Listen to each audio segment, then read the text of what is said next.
last looks.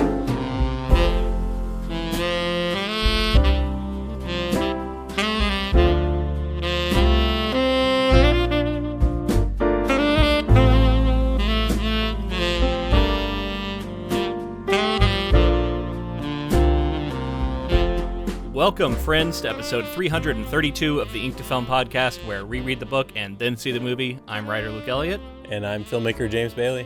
And this week we take a look back at everything we covered in 2024. Another year in the books, James. What a wild year it was, filled with all kinds of ups and downs and crazy shit throughout the world and in our country. But an interesting one for the podcast for sure. I'm excited to get into all of that with you. But yeah, how are you doing? Good. I mean, this is that cap on the end of our year that I like to look back, and it's fun to do it personally leading up to this episode.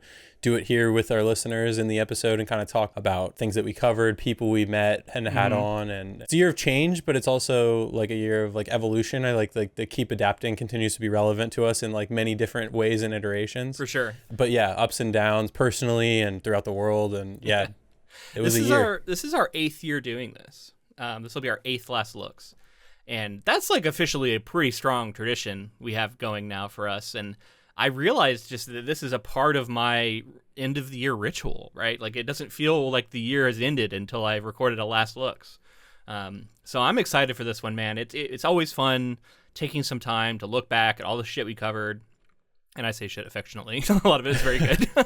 A lot of horse manure that we trudge our way through. And you know, like remember stuff from early in the year. Remember stuff that, maybe slipped my mind. And try and kind of put it all into context, compare it and say like, what was the best? What was the worst?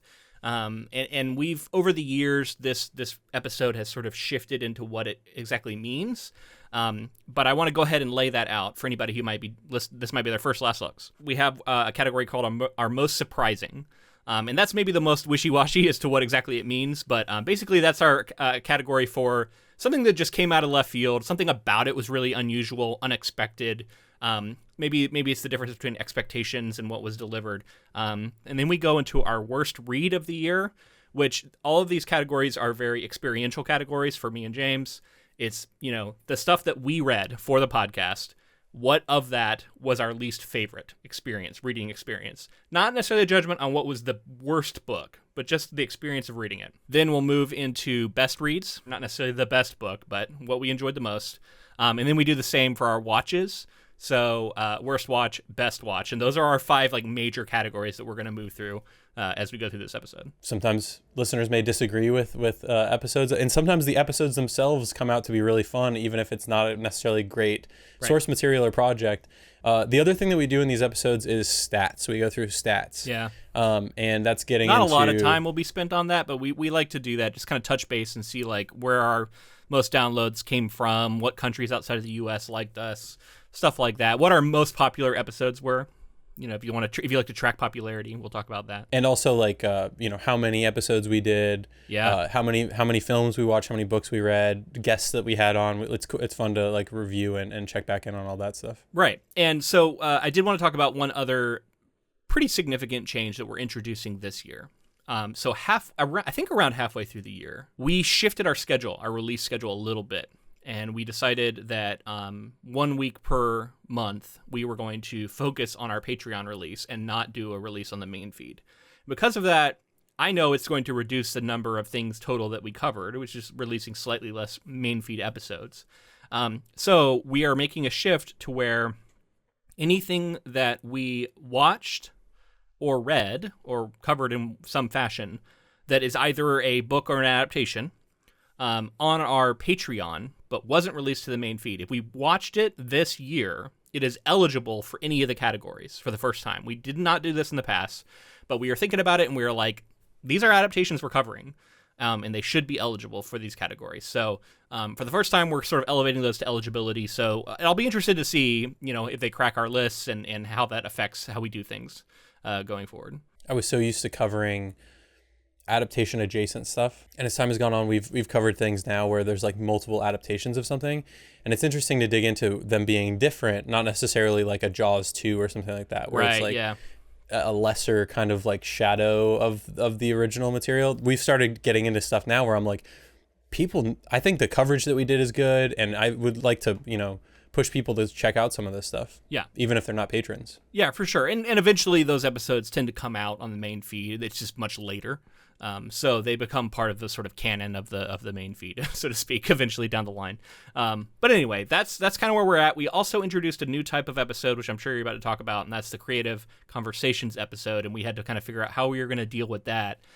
We decided that those projects are eligible for these categories, even though there's something that we had talked about previously, because we both watched them in preparation for the conversations we had.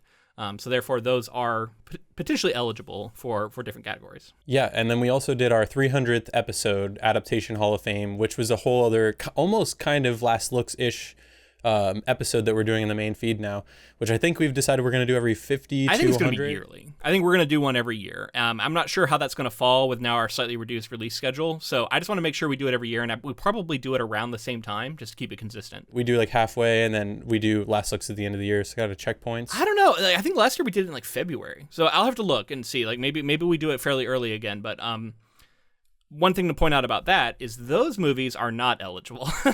And my thinking for that was, if you listen to that episode, just real quick, we only each watched half of them. So we each picked 3 of our 6 eligible films. We'd seen them before, but like rewatched them. So I said that's not eligible because it wasn't a shared experience. And these are all shared experiences that we both had. So look forward to that. I am excited for when we do eventually return to the Hall of Fame, because there was some contentious decision making that had to be done there at the end. I'm excited about that, honestly, and that's a peek ahead at some of the stuff I'm looking forward to. I just had a lot of fun with that Hall of Fame episode, and I'm excited to have another year of eligibility and see what that does to the process. So just diving into this here, the number of episodes that we posted this year, the first count, if you count this episode, including this episode that you're listening to right now, we released 42 episodes this year. And that is down from 49 from 2023, if you're tracking the stats. But now we're tracking our bonus episodes as well. We did release 12 bonus episodes, and those are usually adaptation adjacent or something related to the podcast. If you add in those 12 episodes, we're looking at 54 episodes posted this year. Right.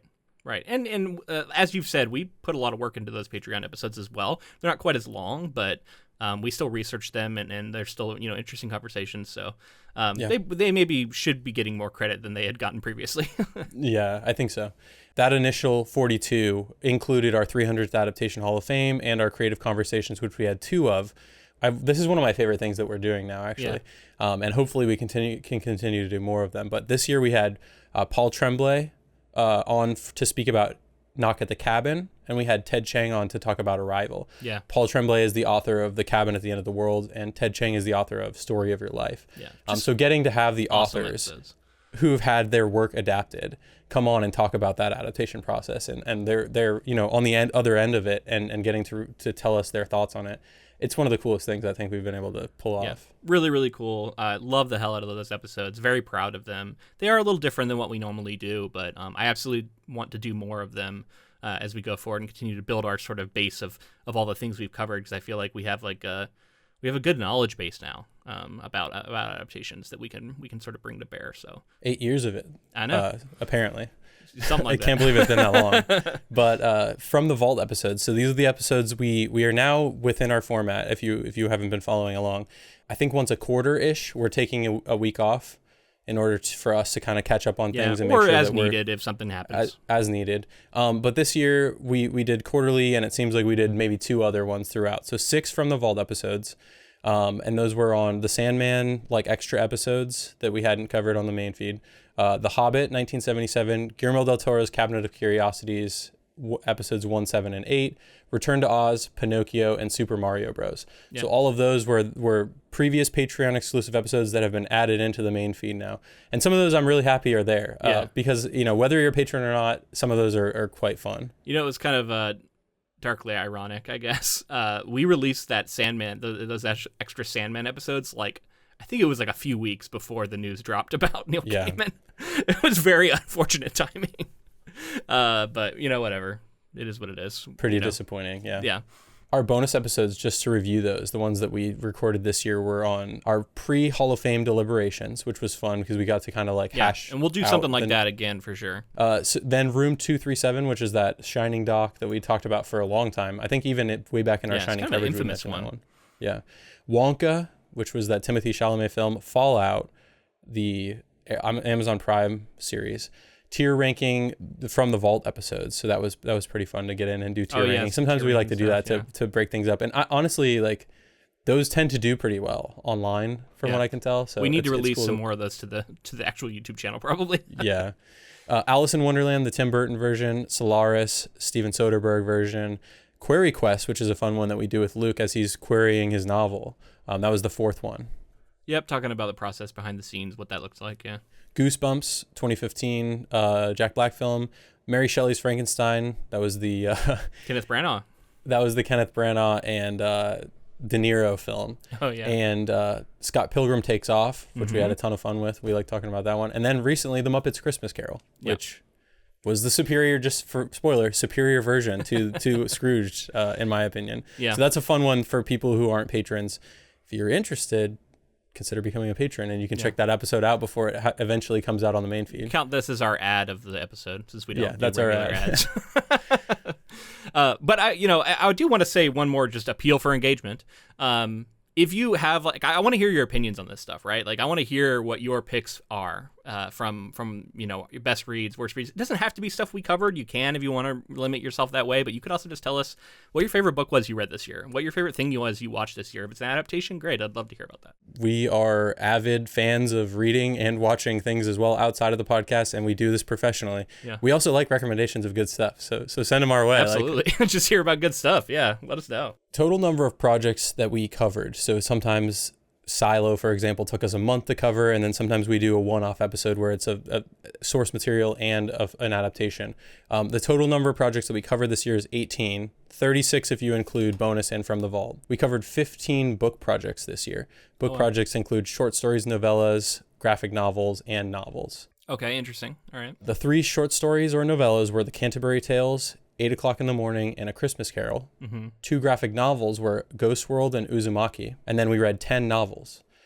Misery, Poor Things, Casino Royale, The 3-Body Problem, Alice in Wonderland, which I also noted was a children's book, which we kind of segmented out last year. It was actually 2 different books, too. I don't know if you counted it as 2. I didn't, but that was, so... Because it was also Through the Looking Glass. Through the Looking Glass, yeah. And then The Prestige, Forrest Gump, Solaris, Wool, and Shutter Island. Right. Okay. Yeah. I mean, I think that's an impressive list personally. So I guess there's a couple of things we covered that like Dune Part 2, where it was like we had read that prior. Correct. And that gets into watches, so we can also talk about that. Total number of watch projects was 16, with 13 of those being films and 3 TV shows, which, as I said with Silo, 3-Body Problem and Uzumaki, those are all shows. Usually those are broken up into multi-weeks because just it's so much material to cover. Those are those 3 shows that we covered. The 13 films were Misery, Poor Things, Dune Part 2, Casino Royale, Alice in Wonderland, The Prestige, Forrest Gump, Solaris, Ghost World, A Knight's Tale, They Live, Shutter Island, and Scrooged. Cool, man. What a year. What a year it's been. Very interesting one, both on the podcast, personally. I think we'll talk maybe some more personal stuff at the end. Save it for the end. That way we can just continue on our sort of momentum into the lists here. So then the last thing that we have to talk about, because we love our guests, is the number of guests we had on and who they were. We're so grateful to them for coming on and giving their perspective, and we hope to continue to have as many guests as we can. Yeah. This year, for our regular coverage, our usual coverage, we had Laura from Why the Books Wins, which she's a frequent guest. Yeah. It's great. You know her, you love her. She's great. Yeah, we'll continue to have her on, I'm sure. Sure. Fonda Lee, again, frequent guest, friend of the show. Yeah. And then Jasmine Amiri was a new addition. She came on for Ghost World, and we had a great conversation there as well. Absolutely, yeah. And then I assume you also have to mention the guests we had on for Creative Conversations. Correct, yeah. The other 2, so to round out the 5, Paul Tremblay and Ted Chang came on to speak about those Creative Conversations. Yeah, very, very cool. I'm sure we'll touch in on some of those things more as we go forward, but all of those episodes were great. We love having guests on. I want to have more on. I say this every year.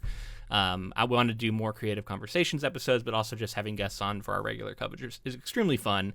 I have a few different people I've been talking to and trying to get that worked out, so I have a few that are in the works, but Still looking forward to that, and it's something we definitely want to do more of. All right, man, if you're ready, I think let's go launch right into our first major category, which is our most surprising category, which once again, this is a category that is a little more sort of loose. It's how we interpret it, but it's just mostly for me about differences in expectation, and like if something just completely came out of left field and something about it was just very unexpected.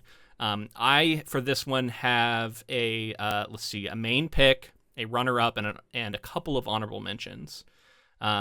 So do we want to like do some alternating maybe? Sure, yeah. I have just 3. I have an honorable mention, runner-up, and most surprising. And once again, what we do normally for these categories is if somebody says something that appears on the other person's list, because we haven't heard each other's lists yet, we'll chime in and sort of add our 2 cents and maybe reveal like at what point in our list it appears. So my 2 honorable mentions for most surprising, and I really was trying to get it down to 1, but I felt like I needed to have 2. My honorable mentions were The Muppet Christmas Carol, which very recent, so I know a little bit of recency bias perhaps, but just how much I liked that adaptation, how much I enjoyed, Michael Caine. Yes. How much I enjoyed Michael Caine's performance in that movie, how good that was. And then just like, I didn't think I was going to like a Muppets movie that much. I really didn't. And I just had a great time with it. So I felt like that had to at least be an honorable mention because of that difference between what I was expecting to, how I was expecting to feel about it and how it delivered. I weighed putting A Christmas Carol, The Muppets Christmas Carol, in my list. And honestly, since I only have the 1 honorable mention, I probably would have added it there. Okay. I felt like there was a little bit of recency bias, and also just I was really caught up in that holiday spirit. So I feel like I need some distance from it. But I really surprising. Great pick for surprising. Yeah. And my other honorable mention is a little bit on the other end of the spectrum in that it was kind of a negative thing, and that was the Uzumaki anime, and how the animation quality dropped off a cliff after the first episode. And that was just a shock to me. I did not expect it to happen, and it was just weird. Like I hadn't experienced that before in an anime, and it was very disappointing. It didn't end up being worst watch material because I liked that first episode so much, but it was surprising in unfortunately a negative way. That was my honorable mention as well, was Uzumaki, yeah. Same reasons. I mean, you can listen to our coverage on it if you need more. It's just because of the quality of that first episode, and I was so looking forward to this adaptation for such a long time, such a big fan of anime, and then seeing it, like, Junji Ito's work brought to screen like that first episode was, and then just the total, like, kind of thrown out nature of those final few episodes. And we talked about it's not their fault, it's not the artist's fault, just rushed. There was just a big mess around it. Sounds like it was possibly studio input and kind of pulling funding, that sort of thing. Well, they got cold feet on it or something, and like execs changed and just weird, really sad behind the scenes shit happened. Well, I feel like I've been talking a lot, so you hit me with your runner-up choice next. Okay, my runner-up, that Uzumaki one I wanted to be my honorable mention because I think I get more positive from here. My runner-up was Fallout, which was a bonus episode that we talked about. And Fallout, this comes down to expectations as well, as like we are both well-versed in Fallout. You more than me, because you played some of the early ones that I did. Long-time fan. Bethesda has been doing some things that like we maybe don't agree with as they've gone on. And I was kind of skeptical that they could pull this off, and it was an Amazon Prime show. I just very apprehensive. And then it came out and I loved it. It was like they nailed the tone of a Fallout show, and like there's so much about it that I really enjoyed. Yeah, man, I went to a viewing party for that. That was really fun, where we had like themed snacks from the Fallout universe and all this stuff. It was very cool. You're totally right. I didn't think about this one as a surprising. Like sometimes it just doesn't occur to me to think of something a certain way. But you're right in the sense that like I remember seeing those trailers and thinking like, ooh, I don't know if this is gonna be good. They didn't like sell me on it. But damned if like watching it, I was like, this works. Like the tone of it is just so fun, but like that dark humor that is so essential to Fallout. It was surprising. So I think that's a really good choice. It wasn't one of mine, but I like it a lot. People who have never played the game, had never heard of it before, were coming up and asking me if I'd seen Fallout and telling me that they loved it. And that's the sign of a really good adaptation is like, can you enjoy it? Just as an aside, Fonda recently asked me, because I've been telling her like she needs to watch The Last of Us show. And she asked me, she was like, will I enjoy it if I haven't played the games? And I was like, absolutely. And that's one of the things that I think is a sign of a great adaptation is that it's not a requirement that you have, played the games, read the book, or whatever. You can still really, really enjoy the final product. All right, so my runner-up pick was Mary Shelley's Frankenstein, Kenneth Branagh. And I know in that episode that, like, I think I was more positive on it than you were, but we both had fun with it. And it was really just, like, I did not think I was going to like this movie at all. And at first, even, like, the process of watching it was such a shift of, like, at first I was like, this movie's not good. And then, like, it just won me over with its bizarre charm. And it's so over the top, and everything's at 110%. Everybody's overacting, and everything's just so over dramatic and big and loud. And at a certain point, it just won me over, and it was like, this is what this movie is, and it's kind of fun.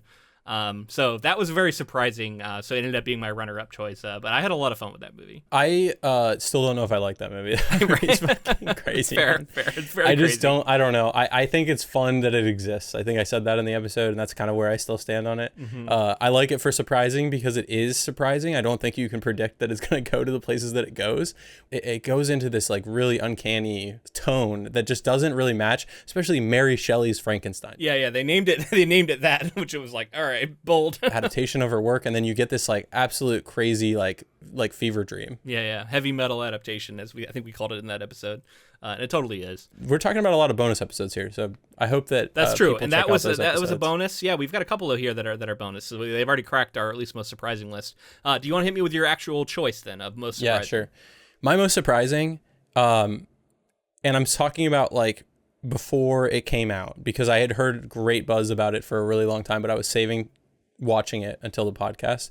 It's Scott Pilgrim Takes Off. Yeah. I was a really big fan of the original movie, and then this show just does so much to recapture, retake, and reclaim sort of what things that I didn't necessarily love about the adaptation and things that held me back from talking about that Edgar Wright film so much. But also just do something completely different. And that was surprising about it too. Yeah, and Brian Lee O'Malley gets to like get his hands back into it and like really dig into sort of what his shortcomings may have been at the time as an artist. And I just think like showing that growth, it's incredible animation out of Japan. It's got all the voice actors back, Yeah, and like what a just cast. like that growth that we've all done since the movie came out, and seeing that reflected in the film, it's just for me was the most surprising thing that we watched. Yeah. Solid pick, man. I really like that. It was not where I ended up going with my choice, though. I want to highlight Ghost World, the entire project. And that's Daniel Klaus and the film by Terry Zwigoff. Mm-hmm. As we mentioned earlier, we had Jasmine Amiri on as our guest. And she is a comics editor at School Library Journal. And her perspective on the comics and the film, honestly, was such a nice addition to what we were doing. And then just the process of diving into that comic, which I really didn't know what to expect. This was something I had almost no preconceived notions about. And yet it still felt so surprising to me. It was not at all. I mean, from the name Ghost World, you have no idea what this is going to be about. And it went just a really cool direction in the comics that I really appreciated. And then that film was so strange, but it ended up being so fun and like profound to talk about. Talking about the process of growing up and like wanting to escape sort of your surroundings and leave your hometown, and how some people don't do that and some people do, and it's sort of a coming of age and like turning into an adult movie in a way that I didn't know existed. I knew there's lots of coming of age movies, and they tend to form a certain kind of narrative, and this was like playing off of that in almost like a meta way, and almost making fun of it, but also embracing it and trying to do something different. And it didn't end up cracking my best lists anywhere. But I just wanted to highlight it because of how interesting it was. And again, surprising. I didn't expect it from it.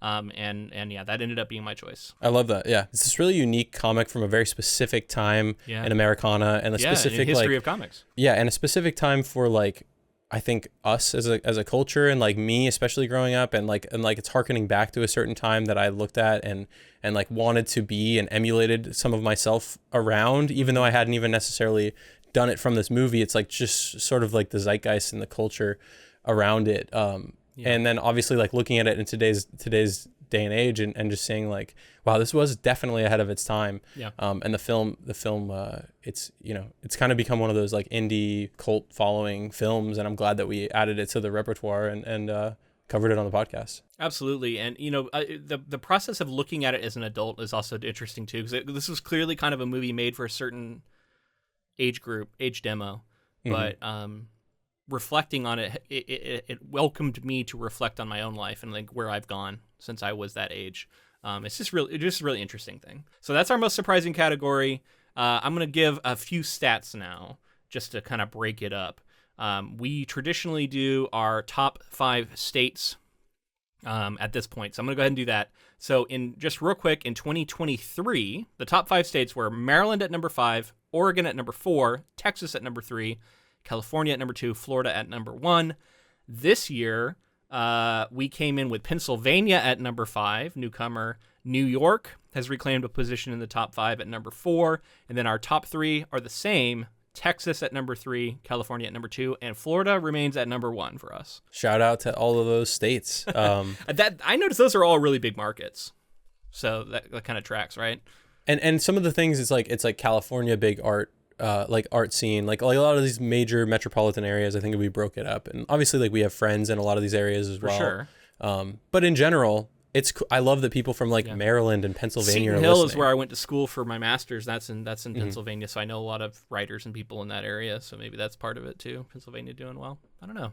Very important state for the election. So maybe people were checking out our podcast while they were getting bombarded with ads. Yeah, so I'm sure or they came here for advice, and we and we failed. Always stayed on message and on brand, just so if we're keeping track. Yeah.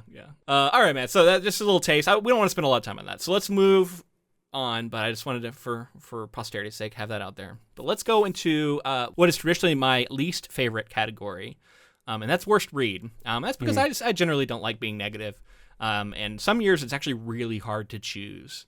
For this one, I just have a dishonorable mention and the pick. Do you want to go first? Do you have an honorable mention, or do you have like a third? I have. Do you have third? No. You just have two? Nope, just the dishonorable. Yep. Okay. This is one where I'm going to go ahead and guess we might be choosing the same ones, but we chose the same one. I think we chose the same one for worst read, but I think we should figure that out. Interesting. See, I don't know. Like, I'm like, I feel like we might have gone either way. Okay, so for me, I felt like I could have flipped a coin. That was how close it was for me. For my worst read, because both of these books were pretty bad, for different reasons, but some overlapping reasons. Do we just want to go ahead and give them both, and then we can talk about the orders we put them in? Yeah, I want you to give both because I'm curious to see if you nail both of mine. Okay, yeah. It's Forrest Gump by Winston Groom. And Casino Royale by Ian Fleming. Those are the two. Yeah, of course it is. Which, if you listen to our episodes, no surprise.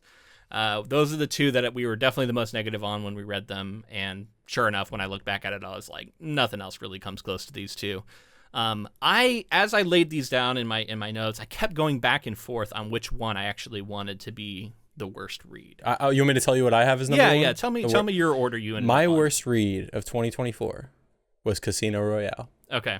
Tell me why. I did not like that book. Outside of like the just dated misogyny and just like things that made the main character just like very off-putting to me and not a person that I'm interested in. Like, this is not the James Bond that I imagined. Like, the film does such a big leap, and we talk about this like even our title for our Casino Royale coverage is like, is this the best possible adaptation of a James Bond film? Yeah. I think it could be, because this original source material is just like, it's messy. It's not very interesting. They get into the minutia of the game in ways that, and I like games. I love hearing about on that game. And I love hearing about games. I love playing games, but they did it. I don't know. It's like Baccarat or something, like some game that like I have no interest in learning. Yeah. So all of those things, and then just generally like unlikable James Bond and like sexist, misogynist, like racist at times. It's just many things where I was just like, I didn't even necessarily want to continue reading the book, but we did it for the podcast, so you're welcome. Yeah, and I can pretty much copy paste a lot of that stuff over to the Forrest Gump book, which ended up being my pick. Was as you know, Winston Groom's Forrest Gump. Lots of misogyny, lots of ableism. There's some inherent ableism just in the whole premise, and in the execution of it, it was just mean spirited. This version of Gump had almost no redeeming qualities at all. And then just the stuff that happened in that book was so off the wall and bizarre. And there's just multiple times where he rips the clothing off of women. It kept being like set up in weird ways, and it was played for laughs. And it was very strange. What a weird book that was. There's like an orangutan. Yeah, there's an orangutan that talks like talking and is his friend, but in is also sexist. And it's such a weird fucking book. So that ended up taking the cake for me, but like I agree with everything you said about the Ian Fleming book, and really what it came down to, because I was like, I could flip a coin between these two. I was trying to think of like redeeming qualities of each. And for Ian Fleming, I thought the one redeeming quality I'll give it is that I thought it wasn't like a fairly interesting look at a broken man who is sort of suffering from PTSD and is hardened into being kind of terrible through what happened in his life. Now, do I think all of that was intentional? I don't know. And were we supposed to look at it as sad, or were we supposed to look at it as badass? I don't know. But I will grant that is present, and that people probably like that about that book. So that was a little bit of a redeeming quality. For the Forrest Gump book, I maybe you could say there's some interesting craft in the voice that he developed for the character. And he wrote it all in first person, basically from Forrest Gump's point of view, but that's an inherently difficult position to be in because he does not share these disabilities, and so I can't give it credit for that. So ultimately, when I was trying to think about redeeming qualities, I ended up awarding a little bit more points of like redemption to Casino Royale, and that was the only way I could decide between the two, because ultimately, like I said, it kind of was a coin flip. Both were difficult reads. Forrest Gump almost made my list for most surprising, because I was surprised at how much I didn't love the movie compared to what I had previously thought of that movie. That being said, ultimately it was still within the realm, so it didn't quite crack the list. But you know, yeah, it was a little bit of a shock to me that at this point. And I'm not personally going to be talking about Forrest Gump for any other categories. So I just wanted to get that out there, that I was a little surprised by how my opinion of it had definitely changed over the years. Well, let's get on to happier things. Yeah. Right? Let's get on to more positive note. One of the things that we did for the first time last year, and I'll go ahead and revisit it, was we talked about our percentage of like what platforms we were getting our downloads from. And there were some interesting shifts, but also stuff stayed the same. So Spotify was our third, I guess, if you count everything, third largest platform, remained at 9% of our total downloads, both years, last year and this year. Now, last year, Apple was our number 2 at 29%. This year, that took a little bit of a dip and went all the way down to 21%. Maybe that's a dip. Maybe that's other things increasing. I don't know, however you want to define it. But Apple was 21%, so about 1 in 5 of our downloads is from Apple. And then 47% came from YouTube this year compared to 44% from YouTube last year. So a very slight uptick in our overall pie of YouTube downloads, which left 23% from all other platforms combined, almost a quarter. And that's divided amongst like 100 other platforms in smaller, portions. But I just thought that was interesting. I don't know if that reflects something about the podcast or if that reflects something about the industry as a whole. I'm not really sure, but it's interesting to note. I mean, there is a reason that we started moving to YouTube more. Obviously, it's like people watch podcasts on YouTube, and I like that. I did want to. That actually brings up something I wanted to touch on here. I've been thinking about our philosophy around YouTube, because this was our first full year where every episode we released, bar one, we did a video for, not including From the Vault episodes. And that one was our Creative Conversations episode with Ted Chiang. Per his request, he didn't want to do video. But every other one we did a video version of. So it's really more of a like one-to-one comparison this year than it was previously, because previously that wasn't the case. And it was interesting to see the increase. There was a somewhat of an increase in YouTube that you would expect, but it wasn't as dramatic. And it also just got me thinking about how I like YouTube. I want to continue to try and grow our channel. We still haven't hit 1,000 subscribers, but we're inching closer and closer. I would love to hit that. But I want to make sure that our audio listeners know that they are not missing anything. You are experiencing the show to its fullest as an audio listener. Maybe you'll miss the lights that I have twinkling behind my head right now, but that's about it. And if you don't care about that, you're not missing it. I listen to my podcast as audio, and I never want someone to feel like, oh, they've transitioned to video now and I don't do video, so I'm missing out in some way. I just don't want you to feel that way. Yeah, but if you do want to see our mugs every now and again, pop into YouTube, see what we look like, pop back out, go back to Apple or Spotify. There you go. Yeah. All right, I think that leads us to my favorite category, and that's our best read of the year. We get to be positive.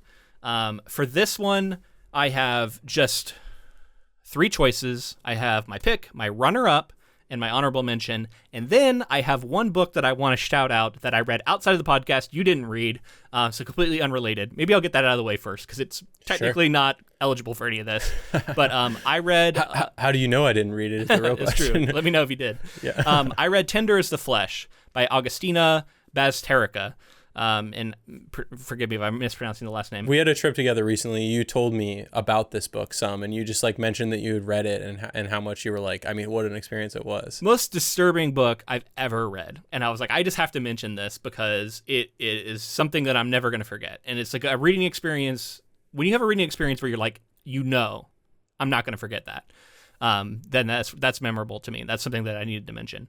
It is categorized as a horror novel often. It's also kind of a literary novel. So if you're interested at all in horror or literary stuff, check it out with the caveat of it has basically every major trigger warning that there is. So you need to go into that fully expecting to be traumatized by just how horrific everything described in it is. I mean, it sounds like something that I want to check like, out. I'd really like to read it. Well, that's that horror fan in us. We're like, yes, seek it out. And also just like somebody, we consume this stuff, we create this stuff.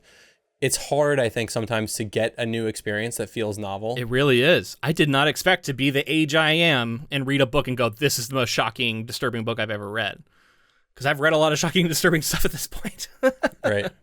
But anyway, technically not eligible. James didn't read it. Okay, so maybe you start this one out. What was an honorable mention for you in your best read? So my honorable mention, probably not surprising, but my honorable mention was Uzumaki, the Junji Ito graphic novel. And it comes down to a lot of things, but he is such a singular vision in horror. His art so well depicts like his writing style and like the way that he creates horror. It feels so alien at times, and the way that he's able to craft a world that feels like it's like almost incohesive, but then like ultimately have like some like through line of tone and like style.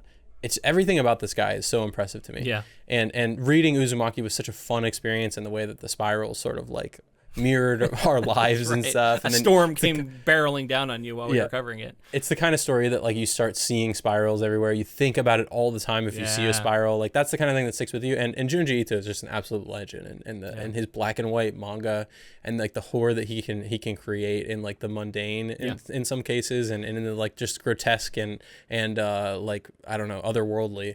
He's an absolute legend. When I was at Dragonsteel Nexus, I was on a panel about writing horror, and somebody asked a question, and I believe it was, you've read a lot of horror and like you've experienced a lot of horror, and people talk about Stephen King being the master, but like, what are books that you find really frighten you? What are books you find that when you pick them up, you're like afraid to read them?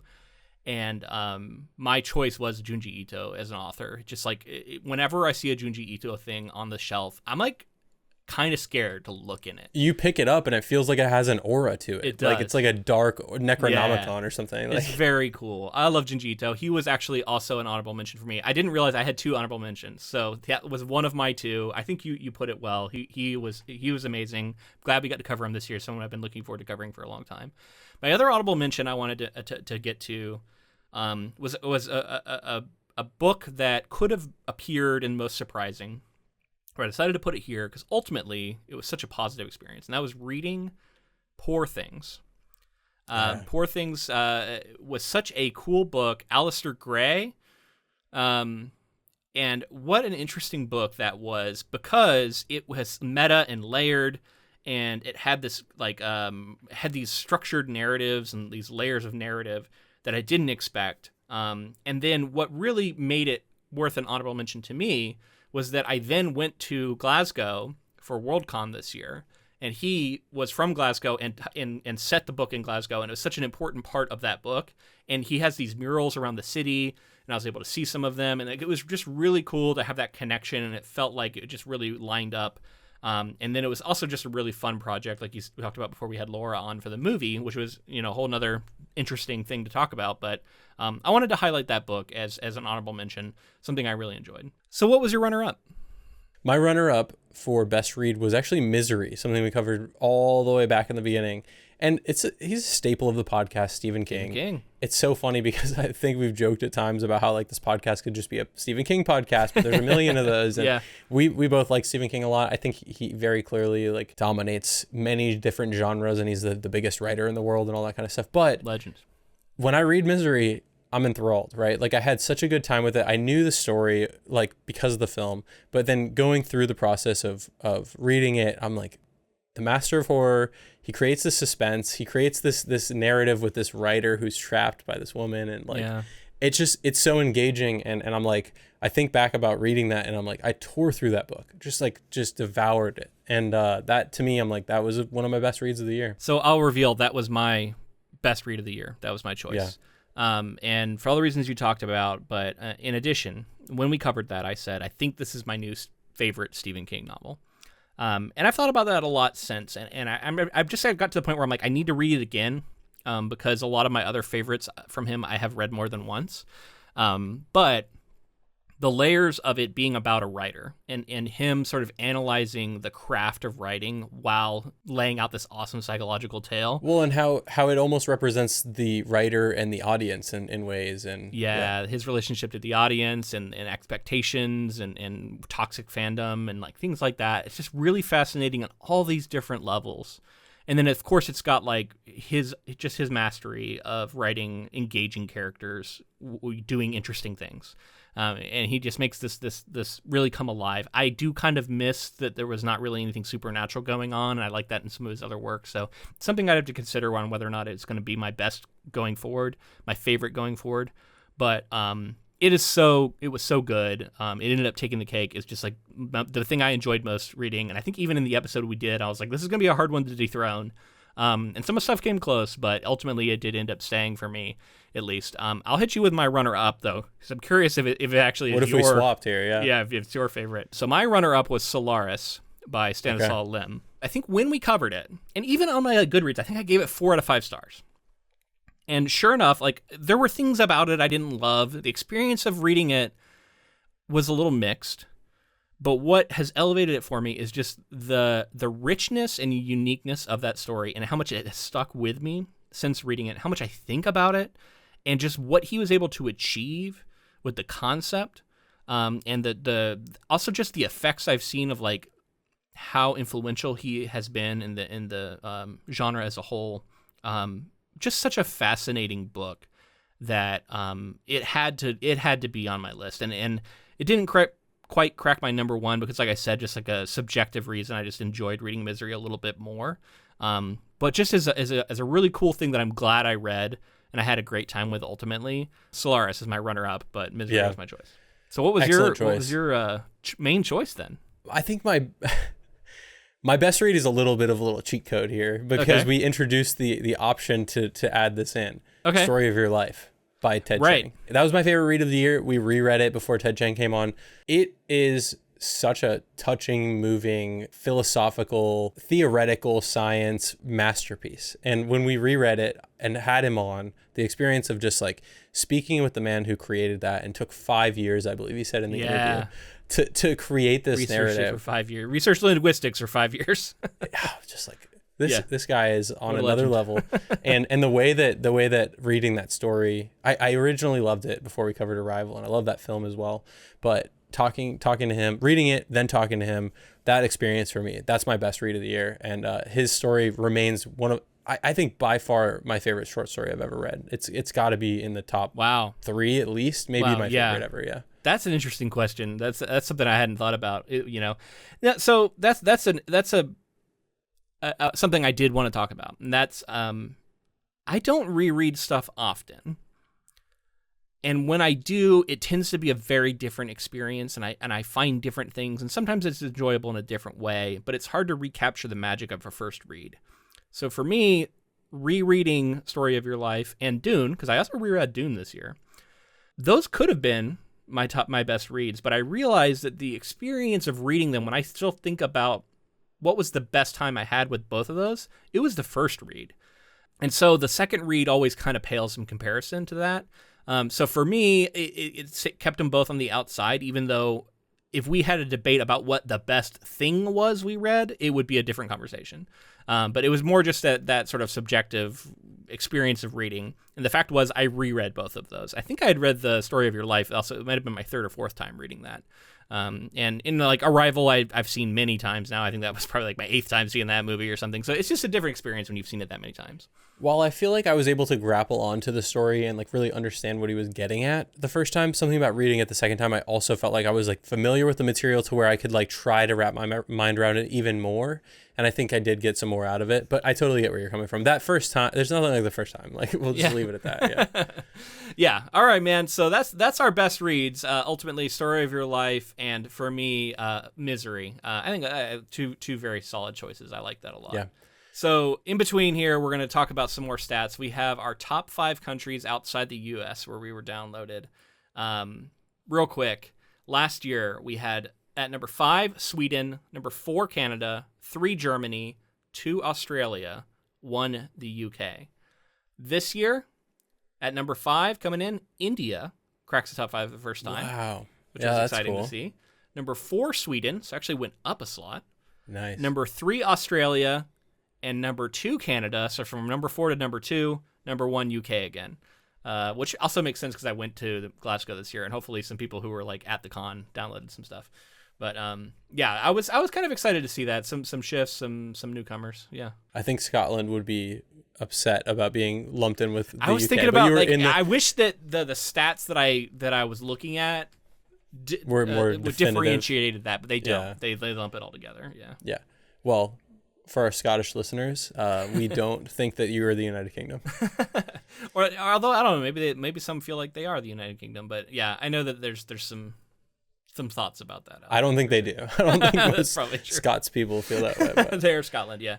Fair enough. Okay, so now we can move into worst watch, which is another kind of downer of a category, but an interesting one nonetheless. So how do you want to go about this one? I guess I just have one dishonorable mention and a worst watch. What do you have in this? I have 2 dishonorable mentions and a worst watch. Okay, so yeah, you go first. Hit you with okay. So one of my dishonorable mentions is kind of similar to some of the other stuff in the sense that we've covered it before, and it was Knock at the Cabin that we covered with Paul Tremblay. We've talked ad nauseum. I think it was our worst watch of the year we covered it. At least it was mine.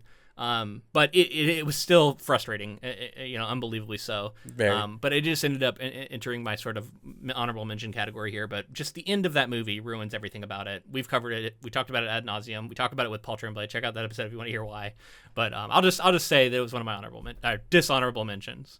That's a great pick. That's a great pick for dishonorable. I think the experience of having Paul Tremblay on for that almost like raises my estimation of the film. True. Just because I didn't think about that. I liked the fact that we got to have him talk about it some, but it kind of made me like other parts of the movie more because there were parts of that movie he seemed like he really liked. I don't want to speak for him in any way, but like his perspective on it is one that I don't know that you'll get from a lot of authors talking about an adaptation of their work. Yeah. So like in getting that experience, I think it was worth it. Worth the ticket to admission and watching the film. I'm upset that he didn't ultimately get the adaptation that he wrote, but it exists and it's cool that he had that adapted and we were able to chat with him about it. All right. So the other one, and again, this is I always struggle to put something on it that's this recent, but it was Scrooged. And I was like, oh, it hasn't been long, so I'm like, maybe I'm not being fair to it, but that was one for me that it just was such a disappointment compared to like the movie I had remembered. I had like fondness for it in my memory. And like, granted, it was never one of my favorites, but I was just like, I think I really enjoyed this when I was a kid. And then like, it just didn't really land this time around. And so it ended up being, not quite my worst watch, but right there. All right, well, you hit on my worst watch of the year. That's number one for you. Wow. Number one for me. Now I'll talk about my honorable mention in the same breath, and the reason is first hit Scrooge. I want to hear why you didn't like it so much. Scrooge is my number one because it feels like the kind of film that doesn't deserve the sort of zeitgeist cult following that it has, in the same way as my runner-up. Okay, interesting. And my runner-up is controversial. I think quite controversial. It's Forrest Gump. Ah, okay, yeah. Yeah. So for me, I'm like, I love Tom Hanks. Don't get me wrong in any way. I love Tom Hanks. I like a lot of his work. I like him as a performer in this film. I do think that like my estimation on this film and what like the messaging of it is as time has gone on has soured for me. And I think a lot of Americans are going to disagree with me. Again, controversial take. It does a better job with the material than the book does. Yeah. By far. And maybe I was giving it some points for that ultimately, but yeah. But it's my runner up because I think like it's this nostalgia wrapped sort of treat for people to look at and then immediately be able to say, this is how life should be.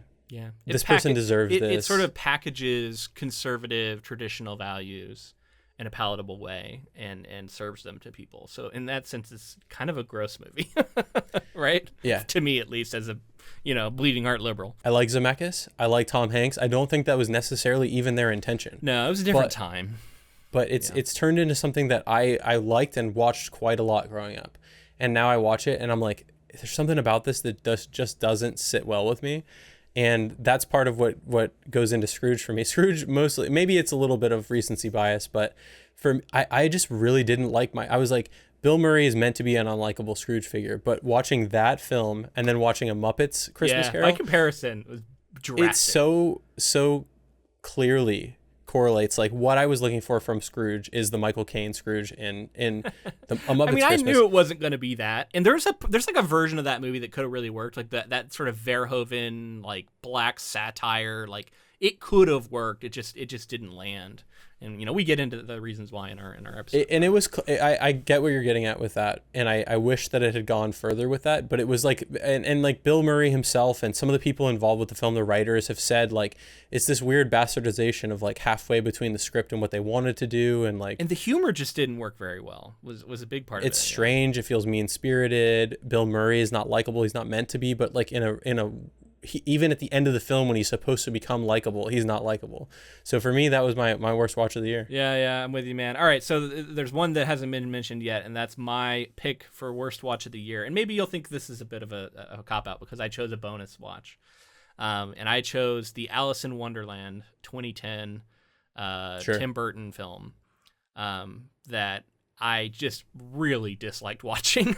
It was I can appreciate certain things about it, but I found it just kind of soulless, and I found the constant, overwhelming CGI to just be kind of off-putting. It felt like a place where mainstream cinema had like gone too far into a certain direction, and it needed to course correct away from it. And just like overall, I remember it just being kind of a mess. It was a poor adaptation in general. And like, I just didn't care about it. And like, even the performances, just, there wasn't much to write home about. I even found, the Mad Hatter to not be as like charismatic and winning as I thought other Johnny Depp roles have been. There's just a lot about it that I didn't enjoy, until ultimately that stood out to me. Even though it wasn't a mainstream watch, that was something we covered on our Patreon that I really didn't like. Yeah, I get it. It's not even close to Burton's best. It's kind of him doing. I like Tim Burton in general as a filmmaker, but that movie was just not good. He's just like doing like a strange paint by numbers kind of thing at that point, and there are things that I like about it. There are performers that I like in it. But yeah, what a strange film that came out, and it made $1 billion, and it's like kind of one of the most forgettable films that came out around that era. And like we had covered Alice in Wonderland, like fairly close to covering this, and that was such an interesting project, right? We talked about the book itself and some of the controversies around the author, but then like it's just interesting to like how do we feel about this now? But then also the animated Disney film and how interesting and bizarre and like kind of bold that was. And I think that's part of it too. We talk about the comparisons between the two projects, comparisons between Scrooged and A Muppet's Christmas Carol. The comparison between the Disney animated film and this movie, and which one actually feels a lot more in keeping with the spirit and the bizarre nature of Alice in Wonderland, versus this, I don't know, just like kind of soulless, like money grab feeling thing that we got. Okay, so this is one more stat thing that I'm going to give before we get to our best watch of the year. And that's where we talk about our most downloaded episodes. People, sometimes you can use this as like a heat tracker. What are some things maybe you missed that you want to check out?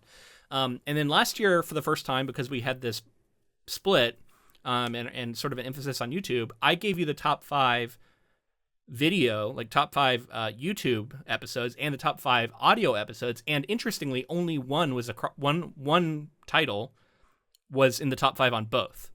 I looked at it this year and we only had 2. So we did have an increase, but there's still only 2 that were a crossover in both. So I thought I'd still do the same thing. I'd give you the breakdown of audio and then YouTube. So I'll start out with audio. From 5 to 1, we had at number 5, our Adaptation Hall of Fame episode 300. That was our 5th most downloaded on audio episode, and something that I'm looking forward to again next year. I really like doing the Hall of Fame episode, but yeah, I thought it was interesting that it actually did quite well. At number 4 on audio, Paul Tremblay reflects on Knock at the Cabin, our Creative Conversations episode, our first one of the year. Very cool. Number 4 did quite well in audio. Number 3, Meaning is Futile in Solaris, the novel. Our number 3 most downloaded audio was our Solaris novel episode, which I was very surprised to see. I did not know that episode did that well. Yeah. I'm proud of our listeners for that one. I think that's a deep cut, and I'm glad that people were interested. Very cool. Very cool. Number 2, Ted Chiang reflects on Arrival. So our number 2 is our other Creative Conversations episode. Ted Chiang, legend. I'm glad that episode did really well. I'm so glad that those episodes are getting like traction, because those people are they're brilliant, right? Like, then their work was adapted for a reason. At number 1, most downloaded on audio, Manufacturing a Messiah and Dune Part 2 featuring Fonda Lee. Fonda. It's Dune. It's Fonda. It was a great episode. Yeah. It was for an awesome movie. A lot of fun. So I was really glad to see our most downloaded episode in audio. Number 5 on YouTube was Seeing Beyond the Singularity in the Three-Body Problem. So our Three-Body Problem project did quite well on YouTube, but didn't do as well in audio. It did okay, but it didn't do as well. So I thought that was really interesting to see. At number 4, Who Speaks for Humanity?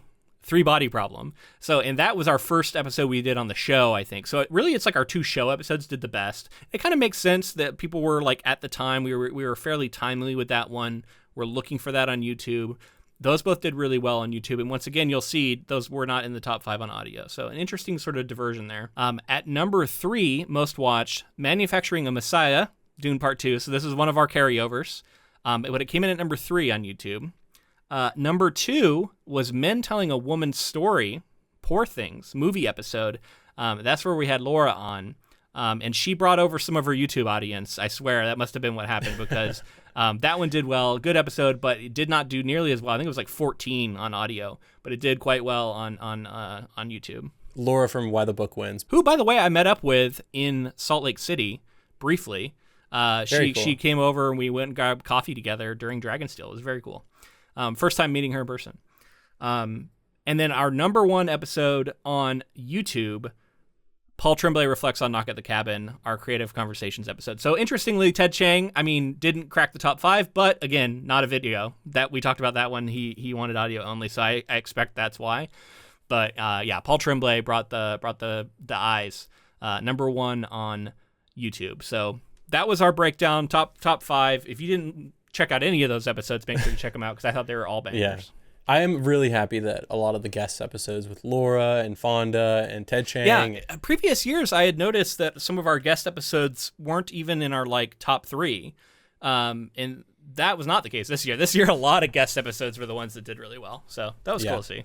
Paul Tremblay made the top of our list there. That's cool. I love seeing that. All right, man. Now for our biggest category, our best watch. Ultimately, we're an adaptation podcast, right? So I think this is the prime spot. What was the adaptations that we enjoyed watching the most this year? What do you have? How many do you have listed here? Because I have a bunch. This is the list that I had like 10, and I had to whittle it down. Yeah, right? same. This is how it feels. So I have 3 honorable mentions. Okay. 1 runner-up and 1 pick. So ultimately, it's kind of like a top 5. Right. Yeah. How about you? I'll add back in. I have 2 honorable mentions, a runner-up, and a best watch. Okay. But I will add back in an honorable mention. So that we have the same. Yeah. Okay, but we're gonna do the same thing. Whereas if we highlight something that's on the other person's list, we'll name it. And these are in no particular order for these honorable mentions. They're all roughly tied. Scott Pilgrim Takes Off, bonus episode.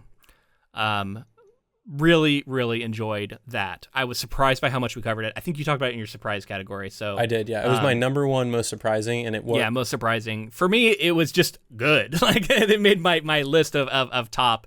And in fact, I'll go ahead and I'll just say like it was such a cool one. We've already talked about it some, so I won't like go too deep into it. But bringing back the entire cast, taking it in this whole new direction, just very cool. And another one is another thing we've talked about already, so I won't go really far into it. And that's Fallout, the TV show. Again, this one made an honorable mention as a best watch for me, just because of how much I enjoyed it. Again, we've talked about it, the dark humor behind it, the fact that I'm a big fan of the franchise, and how surprised and pleased I was with this adaptation. Really looking forward to a season 2, by the way. Scott Pilgrim Takes Off was one of my honorable mentions. Okay. So we've already talked about it. You've talked about it. I've talked about it. It's great. Check it out, especially if you like the original film and Brian Lee O'Malley's comics. Yeah. Tying it all together in that way, it's so good. Absolutely. If you're a fan of the original film or you're a fan of the comics, you absolutely need to check it out. The other one that I'll add in as an honorable mention that I had was Arrival. Yeah. Because it's impossible to not add that, again, with the Ted Chiang connection, yeah. And then Denis Villeneuve, who's one of my favorite directors, and just the way that he, Amy Adams, and just the way that the film develops, and it means so much to me as a film. I love that movie. It's up there in my favorite films. My favorite films by him, my favorite films in general, it would be probably in there. But it didn't make my list, and I kind of touched on it earlier. It didn't make my list because I've seen it so many times. I was thinking of my experience of watching it this time, and I remember feeling like it's so familiar. It's entered into a new space in my mind. As much as I was appreciating it, it isn't quite my this list is the best of the best.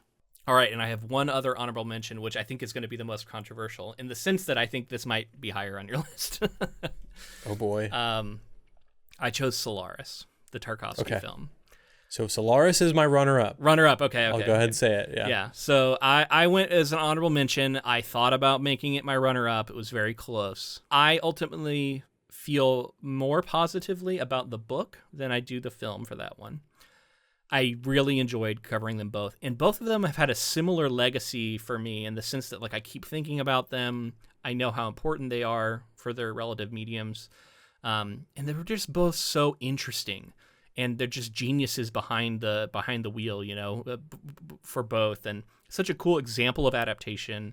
I had to totally acknowledge that even though there is a 10-minute sequence of someone driving in a tunnel that I still don't really know what to make of, and was still kind of boring. But I'll grant you it's weird and interesting to talk about, but the experience of watching it was not very enjoyable, that part. So it's a strange film. I ended up liking it quite a bit, but it didn't crack my top 2.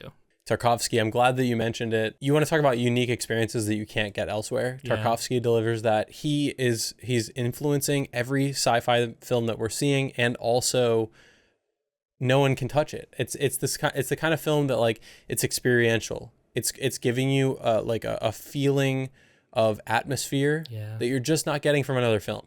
And the tunnel sequence, it might be in there to fuck with people. It might be in there to have you question your place in the world. It might be in there to represent a passage of time. It might be in there to represent passage through space. We had a lot of theories about what it could have meant, but yeah. Yeah, but ultimately, the fact that we're asking those questions is why he's an interesting filmmaker. And then it's so beautiful to look at. The guy is just, one of the greatest filmmakers to ever live. And the fact that we got to cover it for the podcast is so cool for me, because it's one of the films that I nerded out about in film school, and then now we're here talking about it. And I'm glad that you got the experience and had it in your list. Yeah, I really want to cover Stalker, I think, next by him. That's one that we talked about as an adaptation. I talk about Stalker often when we talk about what was the zone in Annihilation? Oh, Area X. Area X. Yeah. I know how much you like Annihilation. I just feel like you're ready to love books. Stalker. Yeah. That's what people making that comparison are just selling me even more about how much I want to read Stalker now. But yeah, man. So I guess I'll go with my runner-up now. I'll be curious to know if this is on your list at all or not. I don't know. But my runner-up was The Prestige. Okay, so that's one of my honorable mentions. Okay. We're covering some interesting similar ground here. The Prestige for me ended up being my runner-up, even though it was a rewatch. This was the kind of rewatch that was really rewarding, though, because of the way we cover things. And reading the Christopher Priest novel, which, by the way, didn't make any of my list, but was quite enjoyable. And it added a whole new layer. And then what it also added was an appreciation for what Christopher Nolan did as an adaptation of this work. Finding what was special about that book, and then making it into a really special film, and then how he crafted the film itself into a magic trick. And all of the like ways that he, plays it straight and like make sure he's not fudging stuff. And then just the level of craftsmanship behind what Nolan does, of course. And the performances we got, just really appreciating that. There was just so much to like about that movie. And revisiting it made me like it even more. And I always love it when I come back to something and it just elevates even higher for me. And this just like shot up the ranks of my Nolan films. And that I just really, really appreciated watching it. I'm always going to love the way that he sets up the film as like a template of the trick and the reveal and the prestige and all that stuff that goes into it. Yeah. Like that for me is like the kind of intentionality that I want to see in my art. Like I want to see somebody who's playing with like multi-layered chess game of some kind, right? Like 4D chess. And like I think that like he gets a lot of praise heaped on him. He shoots only exclusively on film. He won't shoot digital. There's so many things about him that make him like a lightning rod in the industry. But like the kind of storyteller, like even if he becomes like a meme of himself, I don't care because of the way that he is like championing this artwork. Did you hear about was it like Interstellar just came back out to theaters and was doing really well? Like I didn't go see it, but I kind of want to because it was such a cool experience the first time I saw it in the theater. Definitely. And like, again, say what you will about his exposition, say what you will about like a lot of things in his films, but he's delivering like really like I would say pretty cerebral films to an audience that maybe it hasn't been exposed to that fairly often, and like that to me is important. And he's one of my favorite filmmakers. I'm not embarrassed to say that. Like he is. He's great. And his work, I'm excited. He's doing an adaptation of the Odyssey, I believe. Yes. Okay. You are getting ahead of me with some of the things I'm looking forward to. Talk about that. That was just recently announced that it was going to be the Odyssey, and I was like, oh shit, prime ink to film material. Go tackle an old project that I've actually never read the Odyssey. I know a lot about it. Maybe I've read sections of it or something, but I've never read like the whole thing. You must have in school, yeah. Yeah, I probably read a section of it or something. Unless maybe it's shorter than I thought, but like I thought it was like a longer piece that I only read part of. But yeah, I'm looking forward to that for sure, man. But we got some business left on the table here, and we got to talk about our favorites. I have a suspicion they might be the same one. I don't know. Maybe I'm wrong. But I can't imagine that it's got to be the same. It's got to be the same one, dude. So who do you want to say it first? You go ahead. It's the movie category. You say it. All right. It is Dune Part 2. Dune Part 2. My best watch as well. What made this movie so good, James? Taking a massive tome of a novel, breaking it into two. Denis Villeneuve did so much setting up with the first Dune film, and I loved that Dune film. I thought it was underrated in a crazy way that just people outside of like maybe like science fiction fantasy spheres weren't talking about enough. And I think this one delivered on that, and now everyone was talking about it, and rightly so, because I think he one-upped himself. He has these amazing performances. He's built up this world. The reveals were so like monumental, and like his filmmaking prowess, and like he's just at the height of his powers right now. Yeah. And he's the kind of filmmaker that you love to see in these scenarios. He cares about the material. Frank Herbert is like so well represented by these films. I mean, we had Fonda Lee on to continue our coverage of Dune with it in our projects. Yeah. It's one of the films that I've thought the most of this year, especially ones that we've covered on the podcast. I find myself thinking about it very often. I continue to say this, that it is like the sort of modern day Lord of the Rings. It's epic. That's going to be remembered for generations to come, and people are going to be inspired by it. And it's just continuing to deliver on that. Yeah, man. A couple things I'll say about it. So when I was thinking about this category, it's best watch. It's experiential. Going to the theater and seeing this movie in IMAX was the best viewing experience I had of the year, bar none. It was incredible. It was such an experience. And the way that he paced this thing, the way that he built to this climax that was some of the best stuff I've ever seen in movies. It's really, really good. My only like hesitation is me thinking like, how much of this is recency? But like here we are at the end of the year, and I'm still looking back on it that fondly. I will be really curious to see in 5 years if we're still doing this, which hopefully we are. And it becomes eligible for the Hall of Fame. You know what I mean? Like, are we still Yeah. going to feel that way about it when it becomes time? Because I just feel like this was just fantastic. I saw somewhere somebody called this our generation's Empire Strikes Back. And I think that's a great way to put it. Empire Strikes Back is my favorite Star Wars film. And for me, this is up there with that. And that's such lofty praise that it almost feels silly. But like, I also saw somebody say this too, and I loved it. They were like, new films are allowed to be good too.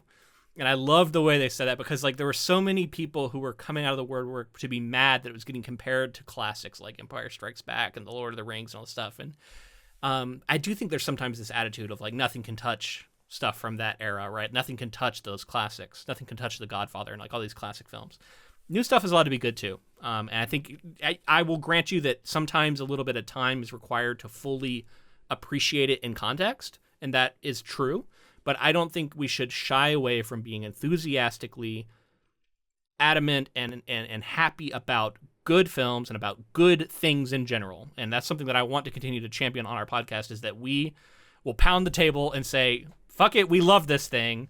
It was great. This is a great example of an adaptation. And honestly, it's like, if every piece of media we love would be so lucky is to get an adaptation like this, it would just be an amazing thing, right? Like this is what you want when you talk about a movie. I think the kinds of people that aren't that are wanting to hold on to the older films and say they're always going to be better are the same ones that are making lists and trying to compare everything to make sure that their list of 1, 2, 3, 4, 5 is exactly correct. And to me, I'm like, if you can't stop and smell the roses and love films as they're coming out, then you're going to eventually look like a fool. Like, I promise you that there's going to be a film that comes out that becomes a classic that you're going to have been poo-pooed or something. And in my opinion, this is a scenario where like you're looking at a filmmaker in the height of his powers, operating on such a high level, delivering on one of the most unadaptable things you've ever heard of, and it's great. Yeah. And you're like.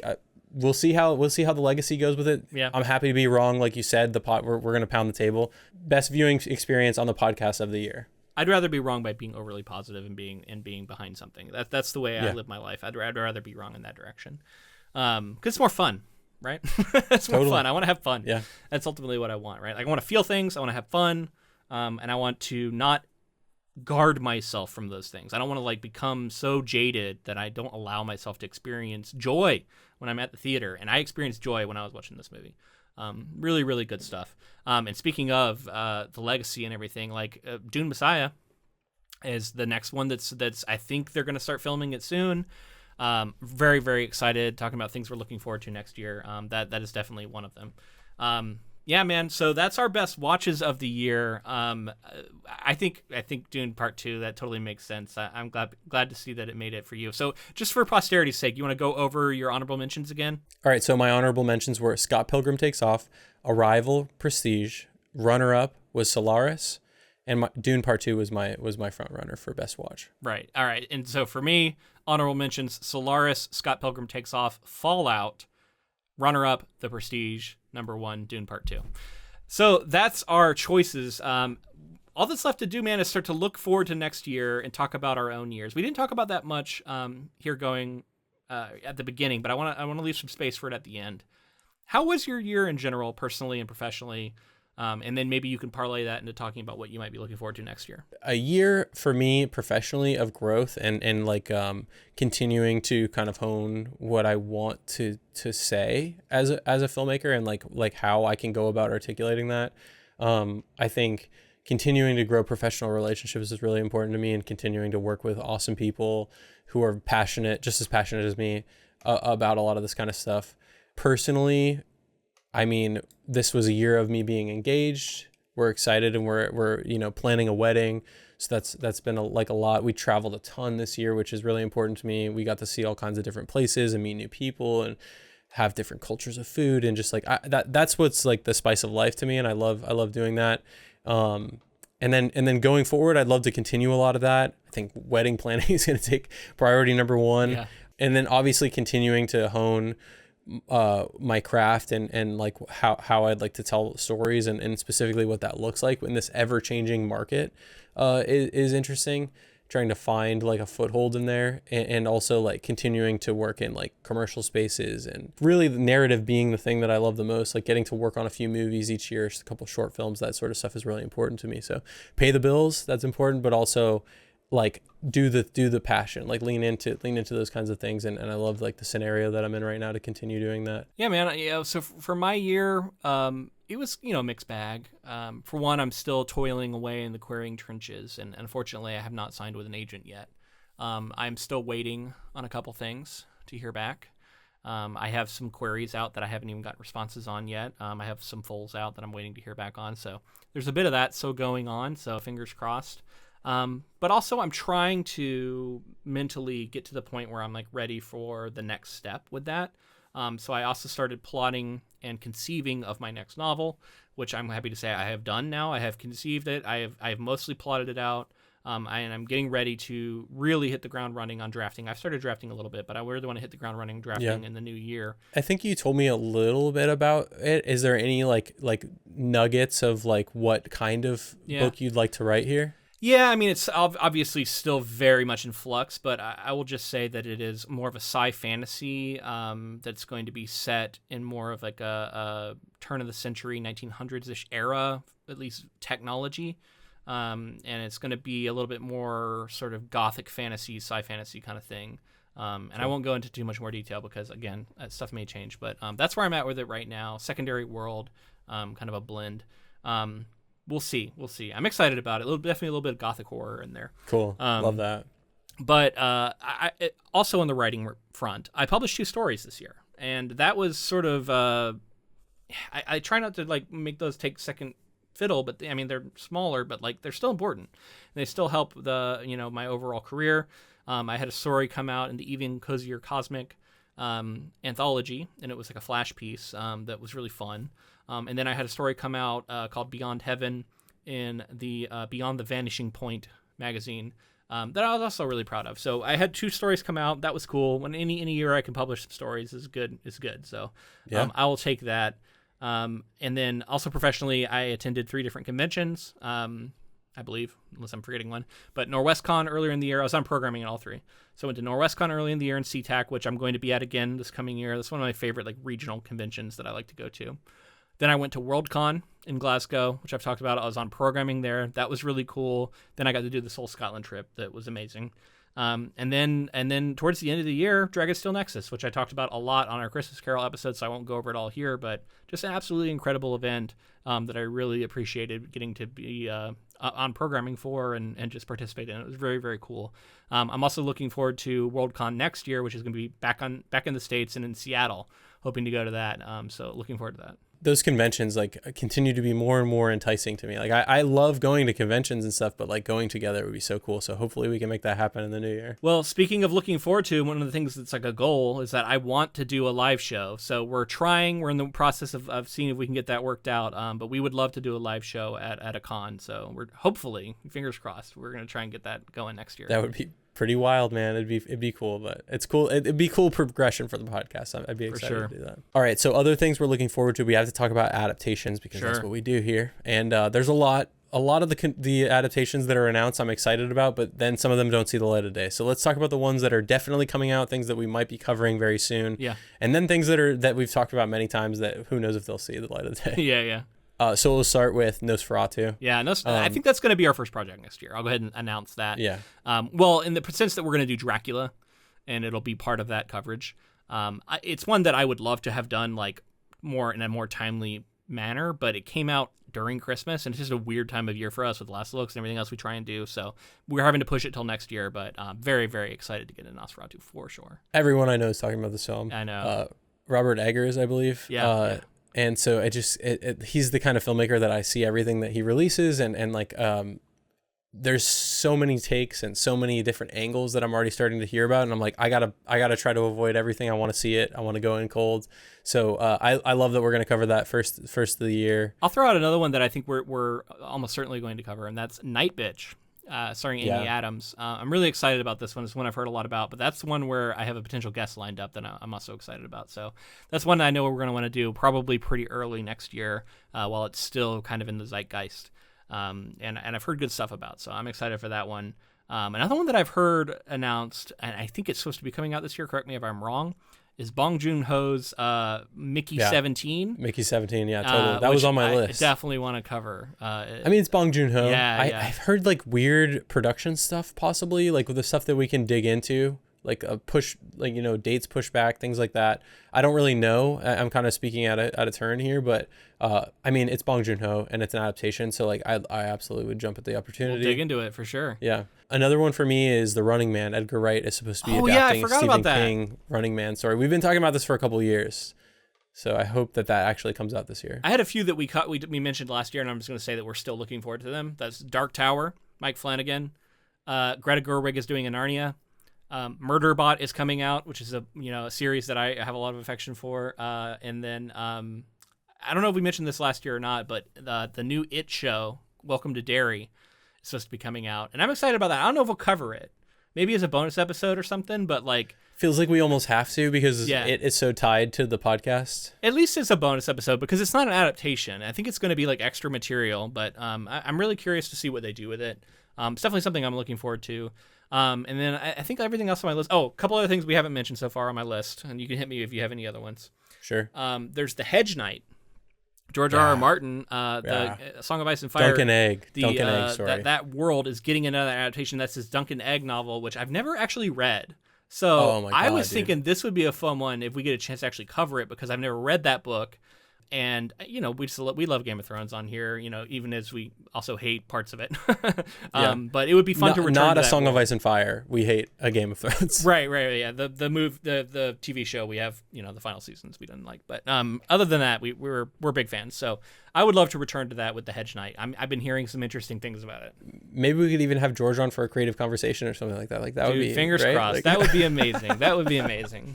I mean, we're a prestigious show. He should definitely be interested, right? I assume he's been waiting for the call, so we'll hit him up. Sure. And then another one is a more recent one that I recently had sort of exposure to. So I was on a panel with Matt Dinneman at Dragonsteel Nexus, and he has a book called Dungeon Crawler Carl, which is getting an adaptation. And as soon as that comes out, I'd love to tackle it because it's a whole genre of books. It's a subgenre.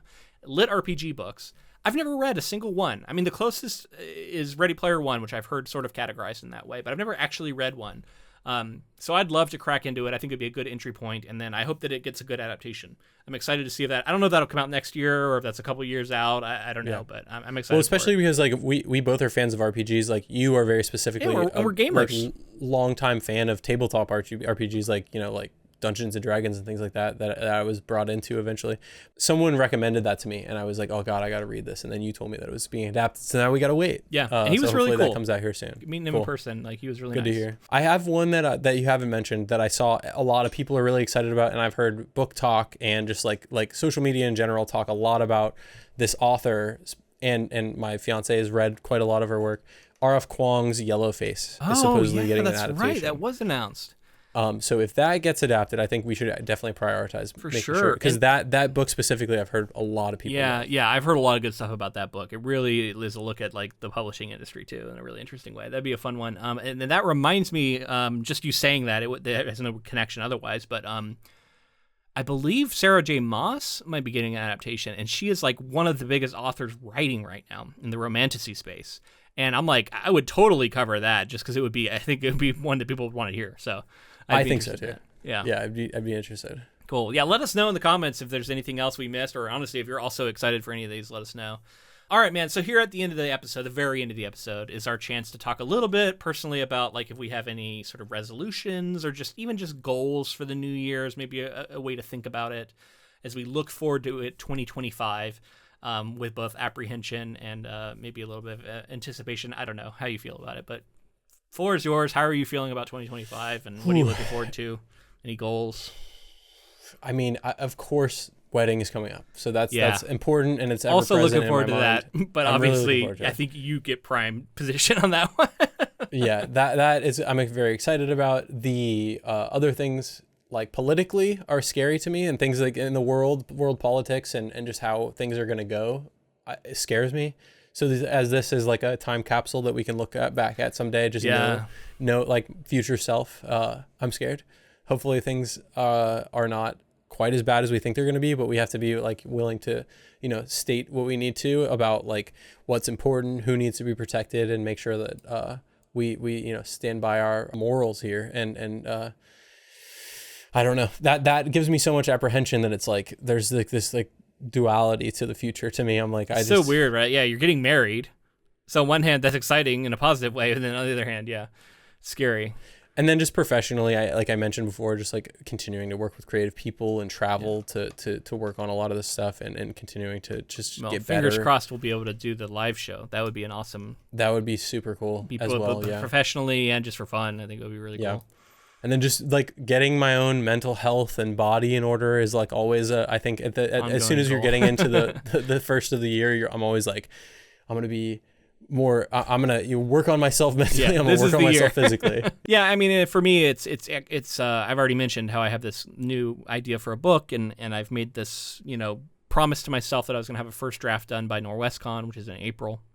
I want to try and hit that goal. Whether or not I'll be able to reach it, I don't know. But I really want to hit that goal. And then the further goal beyond that is I want to have the first draft done by NorwestCon, but I would love to be at the point where I could start querying a new novel by 2026. Which just sounds like a long way out, but in the world of novels and me being a slow writer, it's not. And, again, I'll continue to do stuff with the current book, but yeah, that's my goal for writing this one. I want to try and see if I can draft, revise, and get ready for submission in the course of 1 year. That's kind of my goal. So give myself a whole calendar year on it. Hopefully I can hit that goal. So that's sort of where I'm at with my writing. I honestly don't know if I'll be able to write much short fiction in the coming year. We'll see. I want to really focus on the longer fiction first. And we'll see about maybe doing some short stuff down the line. And then, yeah, just like talking about politically, like I just want to be like ready for this wave of authoritarian, fascist bullshit that is going to crash on us this year. Mm-hmm. And I want to be like, fortify myself for that, right? And be ready for it and be ready to respond when necessary and be ready to just weather the storm when necessary and help out where I can. And I don't know. Yeah, I want to focus on that. Beyond that, we're probably going to move this year, so I'm excited about that. That's going to be a big thing that we're probably going to do. So yeah, that's where I'm at with 2025. As you said, pretty nervous about it in some ways, but also looking forward to it. Looking forward to your bachelor party, man. Hopefully that'll be fun. But I don't know where we're going yet, but I'm excited about that. Still working on that. Plan on that, so I'll let you know. Yeah. It's been what a year, man. 2024. Another one in the books. I guess, I don't know if we officially said it, but we are going to return for season 9. Go ahead and put that out there.